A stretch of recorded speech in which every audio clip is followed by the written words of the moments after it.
जब दो दिल नहीं मिलते हैं और जानबूझकर उनको मिलाने की कोशिश की जाए, या फिर कभी दिल मिल भी जाए और मिलने के बाद ये दिल अलग अलग दिशा में धड़कने लगे, तो इसे बेमेल गठबंधन कहते हैं। और बेमेल गठबंधन में ब्रेकअप का खतरा तो बना ही रहता है। तो कुछ ऐसा ही खतरा उपेंद्र कुशवाहा और नीतीश कुमार की जोड़ी के सामने है। जेडीयू में अपनी पार्टी को मिलाकर खुद को जेडीयू के लिए सौंप देने वाले उपेंद्र कुशवाहा आजकल ब्रेकअप की तरफ इशारा कर रहे हैं। उनके और नीतीश कुमार के बयान से साफ समझ आ रहा है कि दोनों के बीच कुछ ठीक नहीं है।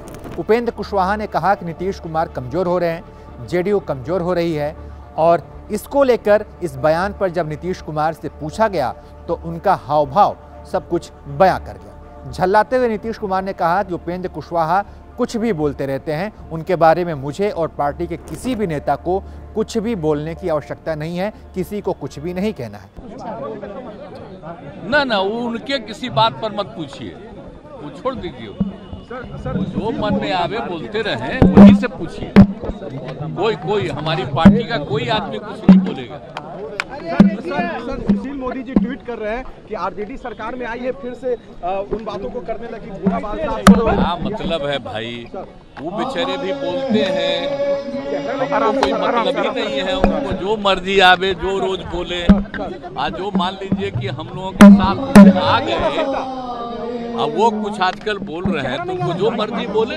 यानी यहाँ ये बात साफ हो गई कि नीतीश कुमार और उपेंद्र कुशवाहा के बीच ठीक नहीं है, सब कुछ ठीक नहीं है। वहीं कर्पूरी ठाकुर की जयंती कार्यक्रम में भी उपेंद्र कुशवाहा को बुलाया नहीं गया।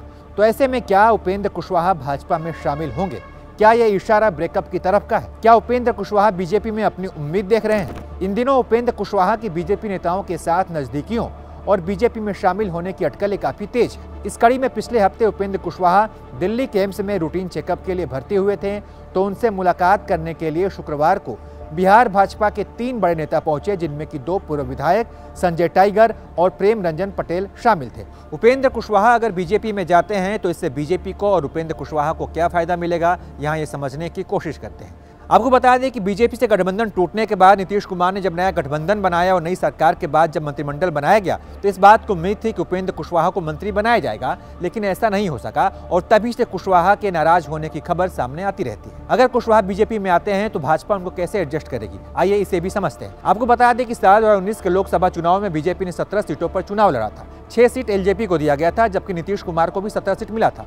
अब नीतीश कुमार साथ नहीं है, इसलिए बीजेपी को बची हुई 17 सीटों पर अपने उम्मीदवार तलाशने होंगे। इसलिए अगर उपेंद्र कुशवाहा भाजपा में शामिल होते हैं तो कुशवाहा वोट भाजपा की तरफ आएंगे, कुशवाहा वोट में बीजेपी की पैठ बढ़ेगी। वहीं भाजपा उपेंद्र कुशवाहा को लोकसभा का टिकट भी दे देगी। अगर कुशवाहा चुनाव जीत जाते हैं तो हो सकता है कि उन्हें केंद्रीय मंत्री भी बना दिया जाए।